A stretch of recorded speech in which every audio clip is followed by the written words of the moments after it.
The sound of the toddler hitting the floor was nothing like what Marcus expected. It wasn't a thud.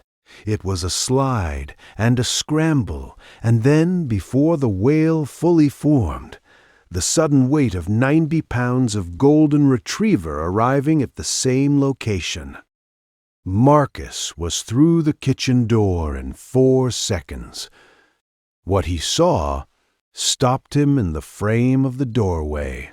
Ellie was on the floor, sitting upright, not crying. Not anymore. Cooper was pressed against her, his enormous body curved around her left side, his head down near her face. He was making a sound Marcus had never heard from him before. Low, constant, almost a vibration. "Cooper, off," Marcus said. Cooper didn't move. Cooper. He crossed the room and grabbed the dog's collar. Off. The dog leaned away from his grip without moving his body from Ellie's side. That was when Marcus noticed Ellie's expression. She wasn't frightened. She wasn't pushing the dog away. She had one hand in Cooper's fur, and her head was tilted slightly, like someone listening to a sound just below the range of hearing. Marcus let go of the collar. He stood there for a moment, watching his 2-year-old daughter and the dog he had raised from 8 weeks, and tried to understand what he was seeing. He picked Ellie up and checked her. No injury from the fall. She squirmed to get back down, reached toward Cooper. For 3 days, Marcus watched. Cooper knocked Ellie down twice more, not roughly, not aggressively, more like a nudge that miscalculated. Both times he arrived at her level within seconds, the same curved posture, the same low vibration. On the 4th day, Marcus called a trainer. The trainer watched a video Marcus had taken and said nothing about aggression. She said, "What does your daughter's pediatrician know about this?" Marcus made the appointment. The pediatrician watched the same video. She asked Marcus to describe the fall, the one he'd witnessed. The slide before the thud. The way Ellie had gone down. She ordered an EEG.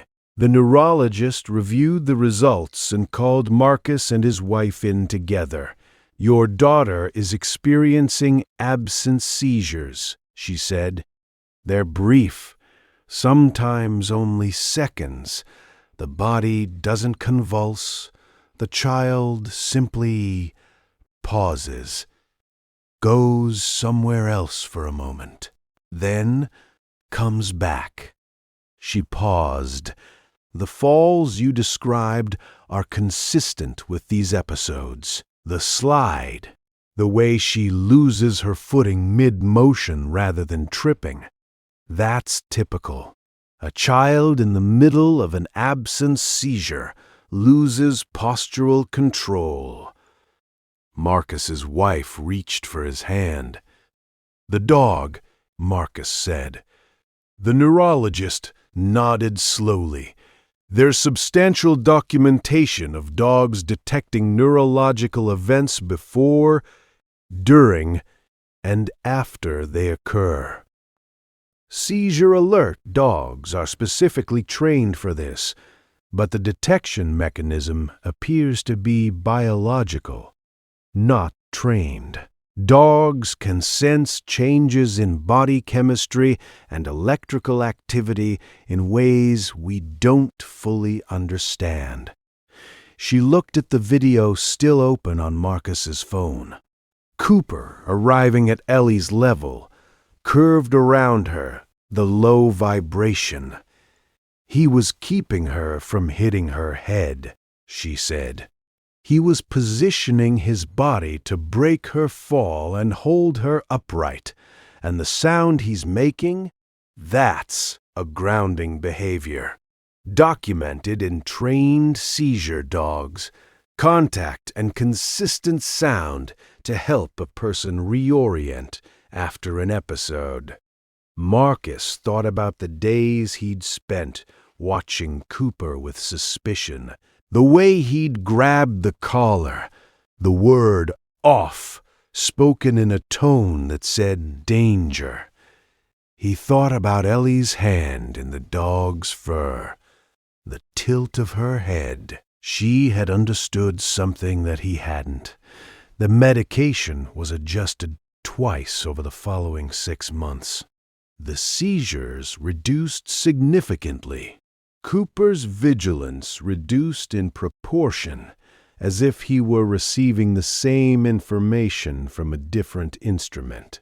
On the mornings when Ellie woke up and Cooper was already at the foot of the stairs, pressed against the wall, his attention fixed on the second floor, Marcus would text his wife a single word, "Careful," and they would move through the morning gently, watching.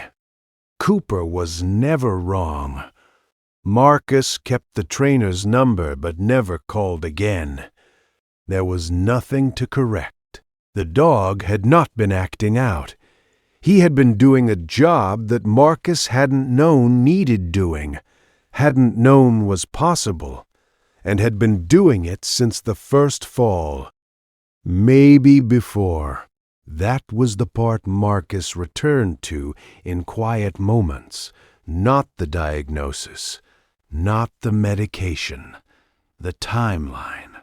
How long Cooper had known, moving through the house with his specific attention, his curved posture, his low, constant sound, before any human instrument registered anything wrong at all. The gap between what the dog knew and what the family knew. That gap is the story. If you stay with a dog long enough, you begin to understand that you are always the last to find out. The family processed it in stages. First, the immediate relief of knowing, of having information where before there had been unease and explanation and the particular discomfort of watching an animal do something unexplained. Second, the retrospective, the looking back through the days of behavior and reassigning meaning. This moment was not play, it was alert. This moment was not territorial, it was navigation. The rereading happened over dinner, over the drive home from the clinic, in the quiet of the nights that followed. Third, the question that did not have an answer, and that they found they did not need answered. How long had the retriever known? Not known? Done the thing. The research existed. They found it in pieces. Over the following days, studies on animal alerting to seizure precursors, documented cases of dogs identifying respiratory changes, cardiac events, bacterial infections, all before human instruments registered anything wrong. The mechanism in each case was the same. Chemical compounds that shift when physiology changes, compounds that exist in breath and skin, and the microscopic chemistry of a body doing something different than its normal operating state. A dog's nose contains roughly 300 million olfactory receptors. A human nose contains approximately 6 million. The math was simple. The implication was less simple.